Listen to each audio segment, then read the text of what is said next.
Hello दोस्तों, मैं राकेश कुमार मौर्य आपके सामने दोस्तों मैं ज्योग्राफी मॉक टेस्ट सीरीज के 29वां टेस्ट सीरीज आपके सामने लाया हूं, जिसमें हमने 20 प्रश्नों को सम्मिलित किए हुए हैं, जो बेहतरीन प्रश्नों का एक श्रृंखला है, जो भूगोल के सभी क्षेत्रों से हमने समाहित किए हुए हैं। ठीक दोस्तों, पहला प्रश्न देखते हैं दोस्तों।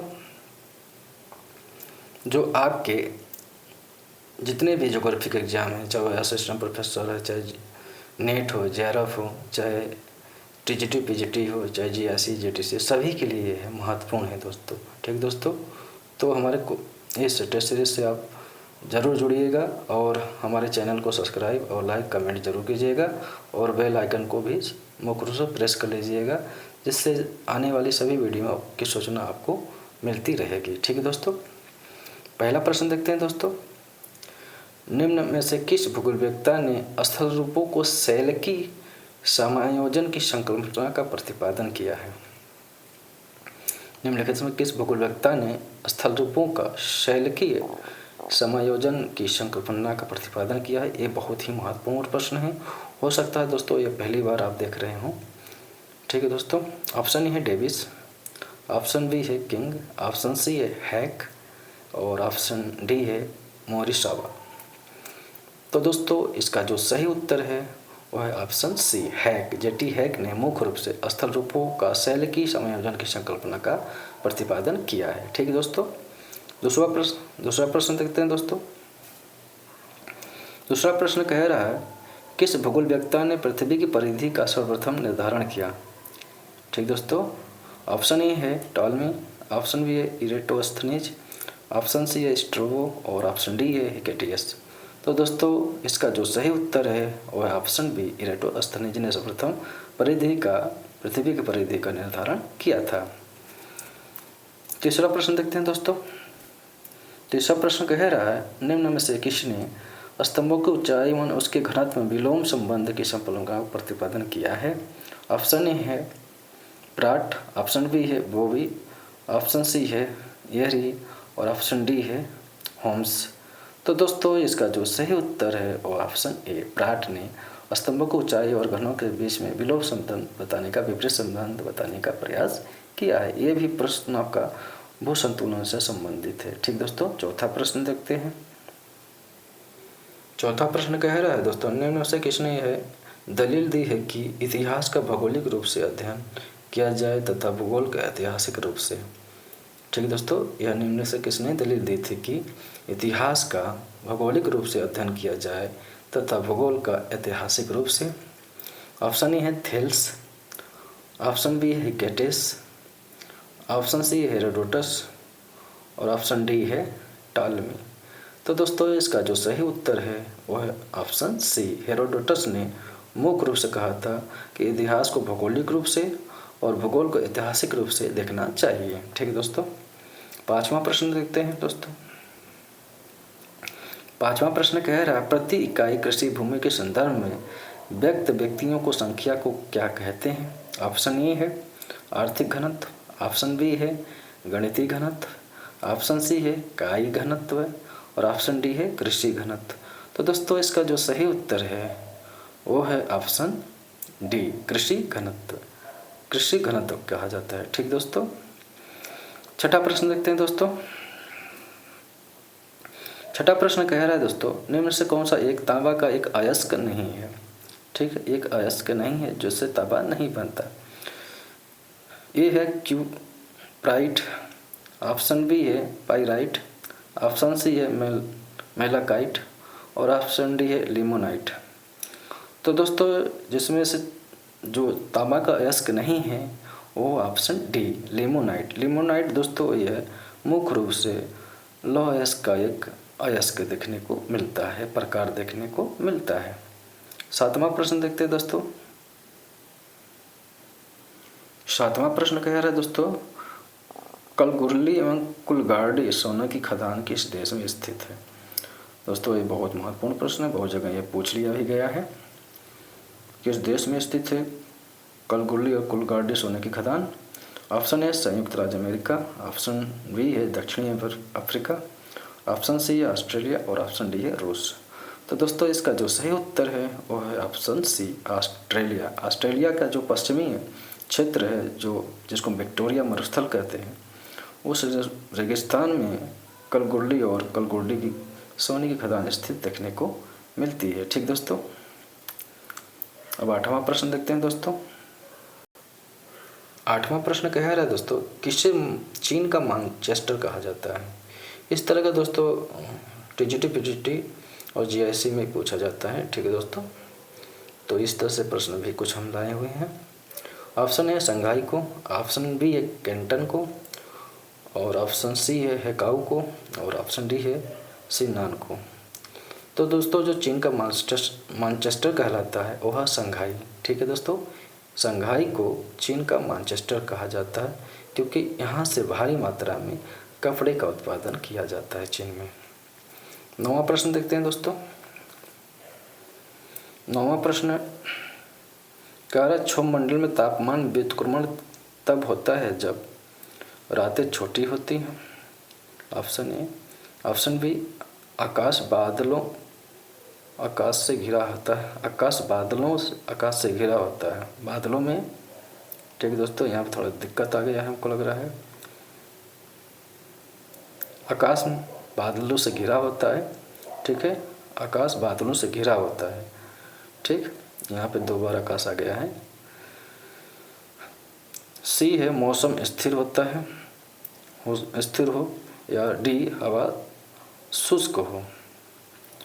उपरोक्त में से कौन सा कथन सही है? ऑप्शन ए केवल ए और बी, ऑप्शन बी केवल बी सी, ऑप्शन तीसरा केवल सी डी, और ऑप्शन डी केवल ए और डी। तो दोस्तों इसका जो सही उत्तर है वह सी और डी, मौसम स्थिर हो और हवा शुष्क हो। तो सी डी किस में आ रहा है? सी में, तीसरे में आ रहा है। ठीक दोस्तों, तो तीसरा ऑप्शन इसका सही है। ठीक है दोस्तों, 10वां प्रश्न कह रहा है, वायुमंडलीय दाब निर्भर करता है, यहाँ पे भी कोट दिए गए हैं। ऑप्शन 1 हवा के तापमान पर, ऑप्शन बी समुद्र की सतह से ऊंचाई पर, ऑप्शन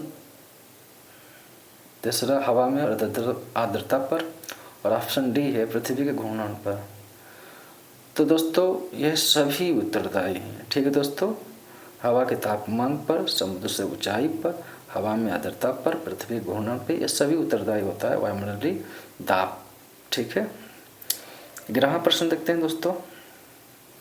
11वां प्रश्न देखने से पहले दोस्तों, अगर आप हमारी YouTube channel RK Geo World 0.2 से अगर नहीं जुड़े हैं तो आप जरूर जुड़ जाइएगा और अपने UGC नेट असिस्टेंट प्रोफेसर और TGT PG तैयारी को अच्छे से मुख्य रूप से बनाए रखिएगा, क्योंकि हम अच्छे प्रश्नों का कलेक्शन लेके आ रहे हैं आपके सामने, जिसमें हम बेहतरीन प्रश्न, जो 20 प्रश्न हैं पूरे बेहतरीन प्रश्न हैं, जो कहीं ना कहीं पूछा गया है या पूछे जाने की ज़्यादा से ज़्यादा संभावना है।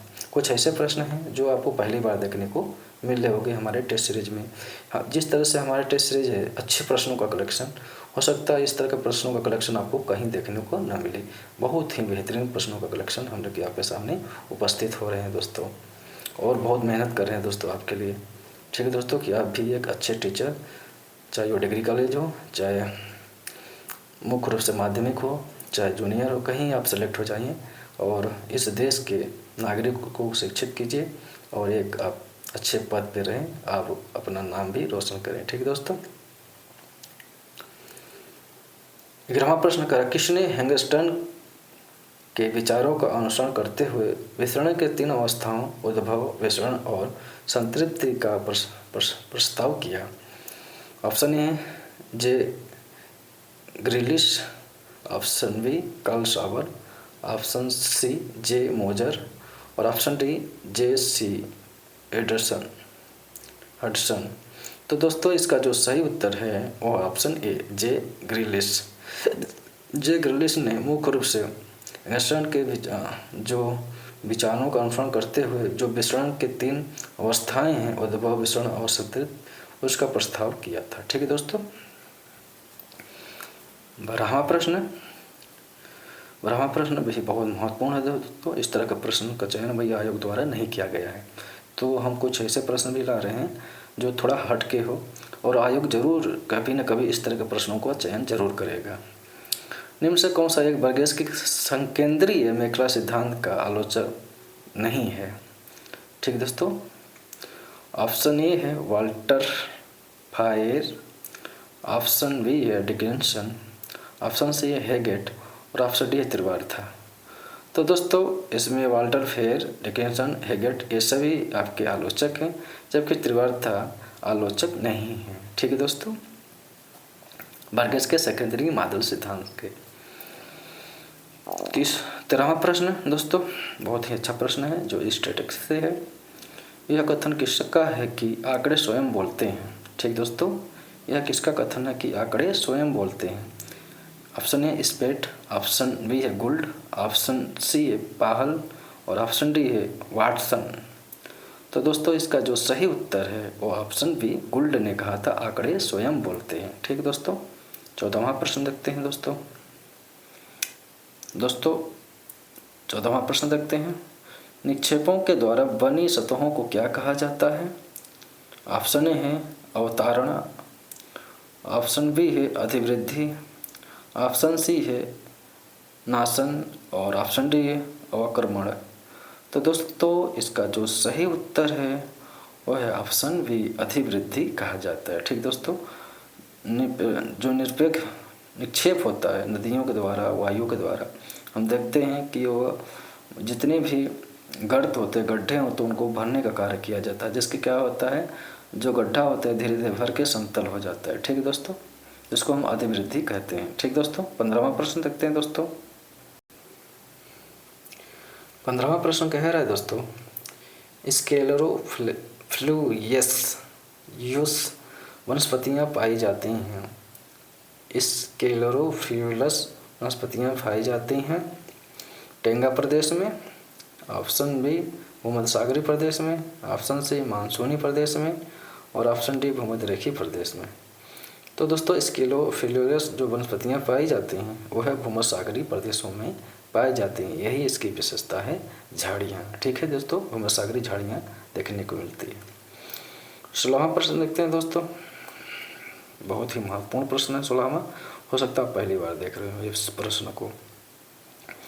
भूगोल में किसने पारस्थितिक विस्फोट शब्द का प्रयोग किया है या शब्द दिया है? ठीक दोस्तों, भूगोल में किसने पारस्थितिक विस्फोट शब्द दिया है?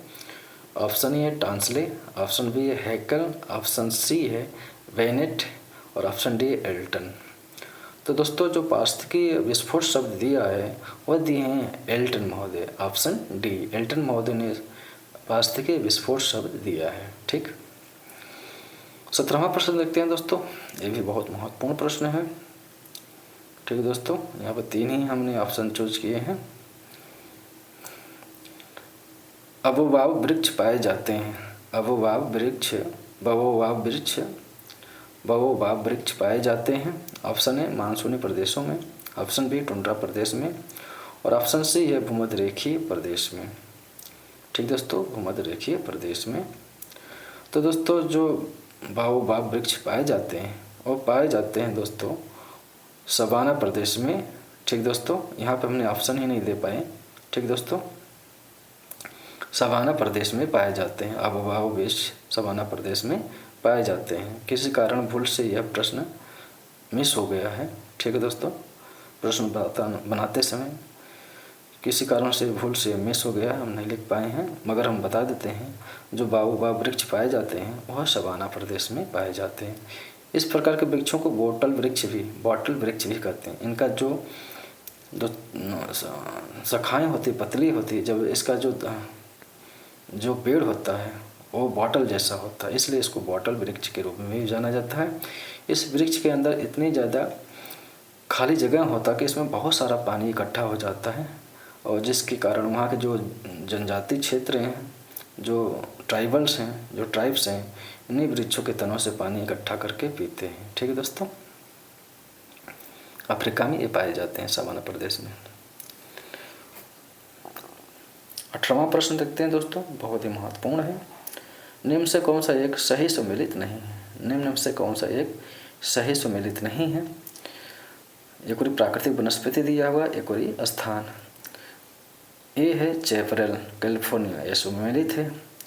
बी है मार्किज एशिया, दोस्तों यही सुमेलित नहीं है, मार्किज एशिया में नहीं, यह यूरोप में पाया जाता है। सी है माली ऑस्ट्रेलिया, सही सुमेलित है। फिनबस ये आपका दक्षिणी अफ्रीका, ये सुमेलित है, जबकि आपका मार्किज एशिया में नहीं, ये यूरोप में पाई जाती है। ठीक दोस्तों,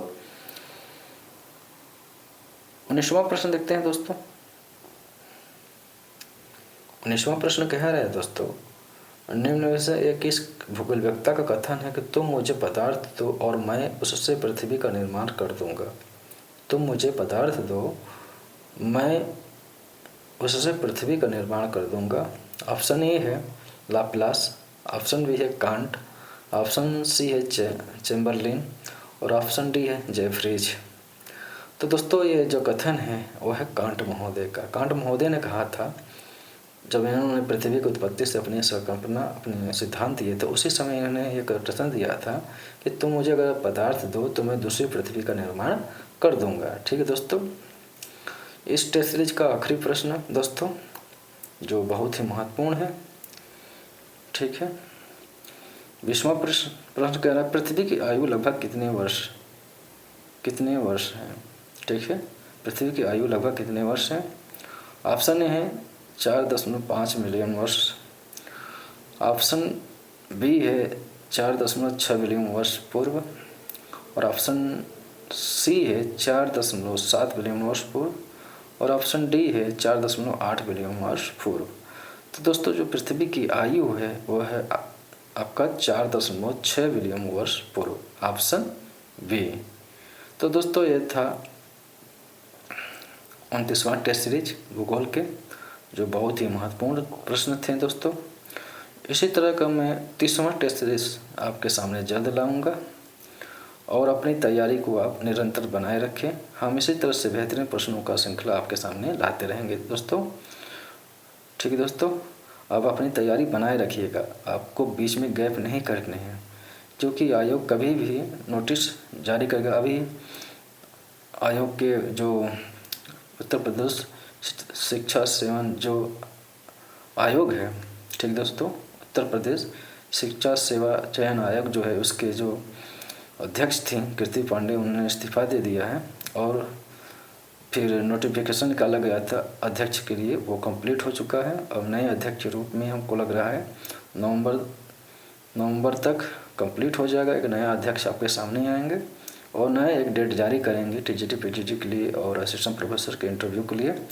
और अगर हम बात करें उत्तर प्रदेश लोक सेवा आयोग द्वारा भी आपका LT GIC GDC की परीक्षाएं जल्द ही कराई जाएगी। जहाँ तक उम्मीद है कि LT की जो परीक्षाएं हैं वह दिसंबर में और GIC की फरवरी और जहाँ तक उम्मीद है कि GDC का मार्च में कराने की संभावना देखने को मिल रही है दोस्तों। तो दोस्तों अपनी आप तैयारी बनाए रखें। आपसे आपके सामने जल्द मैं आपको 30वां टेस्ट सीरीज लेकर आऊँगा दोस्तों। धन्यवाद दोस्तों।